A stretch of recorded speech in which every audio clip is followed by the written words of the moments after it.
Hey, look out. It's Faith Talk Live. I'm Rick Probst. And I'm Dan Ratcliffe, and she's back. Yes, she is. If you're watching Facebook Live or YouTube Live, it's Amberly Neese. She is back, and we're going to talk more about the Friendship Initiative. We had her back even though she doesn't drink her coffee black, but that's okay. It's all good. I'm with you. Yeah, Grace abounds. Grace abounds. Mm-hmm. I guess you read a study that says if you drink black coffee, it produces facial hair. And so, well, good for you. Yeah, exactly. Actually, to be honest with you, we were talking about Starbucks, and I wish that I was man enough to drink black Starbucks coffee, but you're not a man. So. I can't do it. I get, extra, I get a goatee and a mustache by the time I leave the place. So give me some almond milk and maybe we'll talk. Yeah, I'm with you. I can't do it black. And I don't grow facial hair with it, but I lose my hair on top. You can gosh. Wow. So all the things we sound like one of those drug, like medicine ads. Yes. May cause goatee, may cause male pattern balding. Oh yes. It's great. This is a great way to start. Yeah. Love it. Now, before we get into this, is there anything that you eat or drink that people would be surprised and go, wow, she's pretty heavy duty? To be honest with you, I am that person that they say, oh, well, welcome to Poto, Oklahoma. Here we eat alligator wrapped in quail, and I'm like, yes, sign me up. I'm that person that will eat all the crazy. I've eaten shark, rattlesnake, all the things. Really? Yes, 100%. Because I think it's so bold to do it, and it's an exercise in grit for sure with some of them. Mm-hmm. So what did shark taste like? Chicken. It did, but to be honest with you, you'd think that, some people are like, ooh, I'm going to, man eating shark eating man, that kind of thing. Like, this is a great little circle of life. I love sharks. I am that person when Shark Week comes on that I'm like, my people, they're my favorite animal. If I had crazy money, and, we all do in ministry, of course, crazy money, but really, really crazy money, I would go to South Africa and I'd sit in those cages with great whites. I think sharks are fantastic, but they were delicious. Sorry. Eek. Really? Did it taste fishy or? No, actually, no, not at all. Not to me at all. Okay. Interesting. I wish we had the Jaws theme, the cello right now. We could just open that up and just say, here she is, Amberly Neese. And that's it. I'm going to change my ringtone to myself. If I ever call myself. There you go. Amberly is amazing. She's an author. She's a speaker. And we talked last time about her devotional, a little bit about her book, Common Ground, but we're going to talk more about the Friendship Initiative. She's convinced that we need friends. You make it appetizing for all of us here just to kind of step out. I think we talked a little bit about this last time because we've all been locked down, although things have been breaking loose. It's a little harder for us to kind of reconnect or even connect for the first time, don't you think? Oh, absolutely. That whole riding a bike thing, I think it's funny that's an analogy when people say, well, it's just like riding a bike. Okay, but if you've not ridden a bike in a long time and you get on, that's comedy gold right there. Nobody does that effortlessly and beautifully. It looks like Cirque du Soleil gone awry on a bike. It takes some time and it takes some practice and it takes some, thinking and balance and all that kind of stuff. And the same thing is true with friendships. We're out of the habit. We feel like we've connected when we get a like on social media. That's like, oh, we've connected. And it's like, no, somebody pressed a button. That's it. That's not connection. Let's get back on the bike of friendship and real meaningful connection with other people.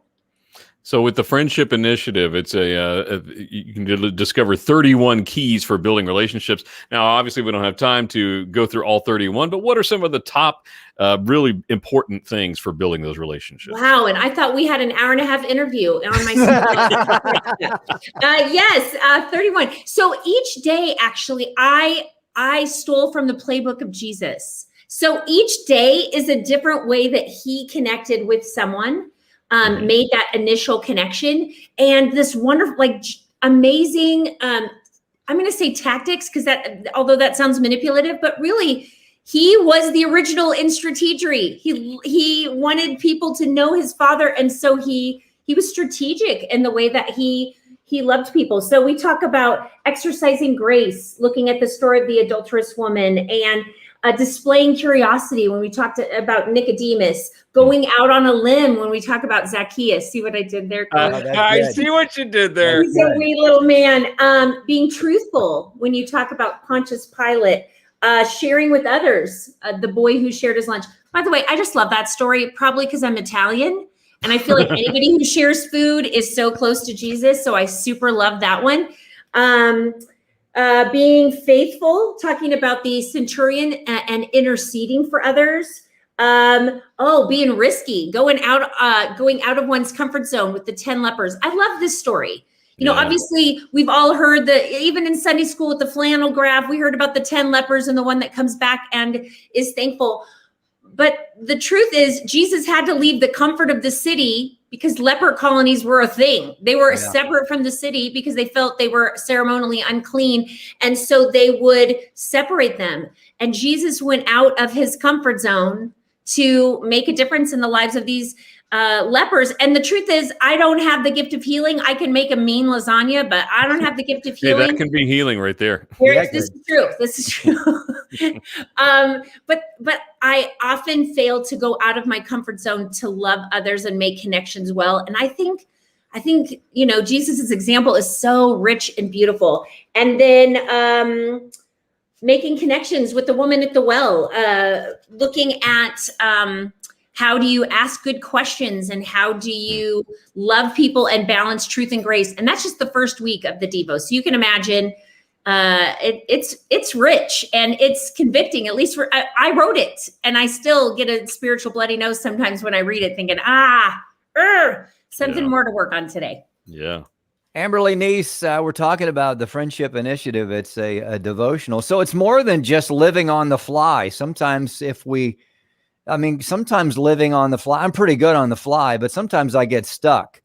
And so, you know, I just have to go, okay, well, you know, do I really want to push myself? I'm not feeling it right now. But I think your book really kind of pushes us to change our shift our mindset, because we really do need these friends.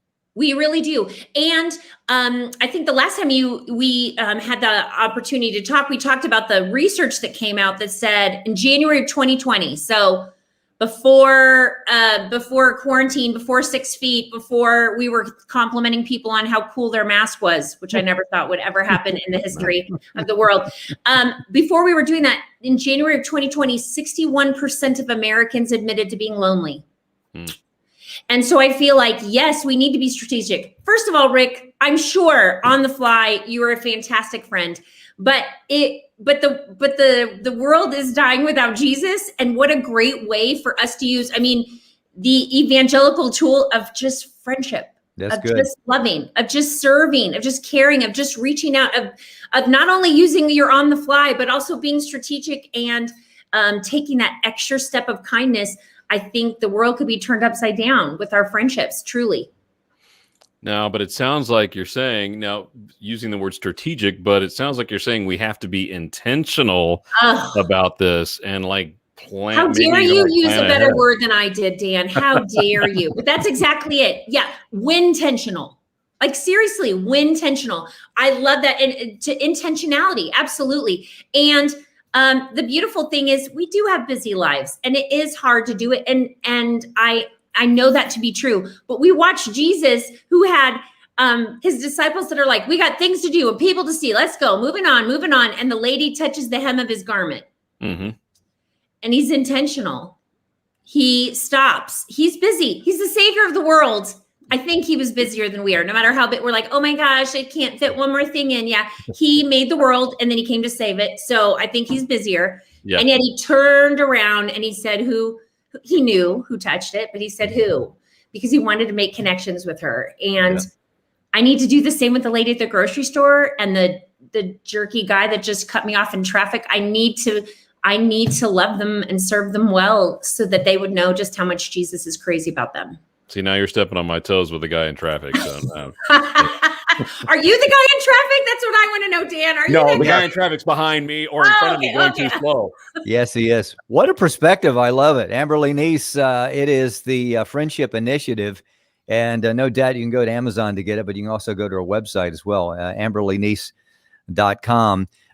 You not only write and communicate so well, you're speaking. How's that going for you? Where are you going to be and what's going on there? So yes, I just got back from Las Vegas, Nevada, and I'll be in Austin next weekend, which I'm very excited about. The tours are starting up. So marriagedatenight.com, aspirewomensevents.com, but I'm also doing tons of women's retreats. I think women's ministry leaders were like, oh, for the love of Pete, these ladies have been without connection for so long. We got to do something. So my schedule is full and my heart is happy for sure. I did want to offer something free to I don't know about you guys, I love that word, but I'd love to offer something free to your listeners and watchers. If somebody goes to amberlyneese.com, which is my website, I know this is very, very clever here, amberlyneese.com/join.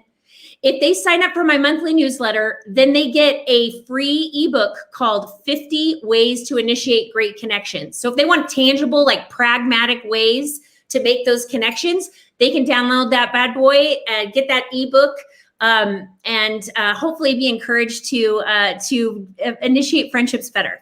Awesome. So good. Amberly, it's always a great time with you. We got to have you back in the fall. And I'm so glad that your stuff's picking up in the fall, and then for 2022, hopefully not too much that you can't come back with us and say Rick and Dan who. But, no way. Yeah. No way. By the way, gentlemen, thank you for doing what you do. I know you encourage people every day, and I can't thank you enough. You're already initiating friendships, and I'm just so thankful for your ministry, and I pray God's richest blessings on you. I'd love to be back in the fall. Thank you so much. We look forward to it. Check it out, amberlyneese.com, and as she mentioned, amberlyneese.com/join, and you get some good stuff with that. We'll talk to you in the fall, Amberly. We got to take a break. We'll be right back. I'm Rick Probst. And I'm Dan Ratcliffe. This is Faith Talk Live.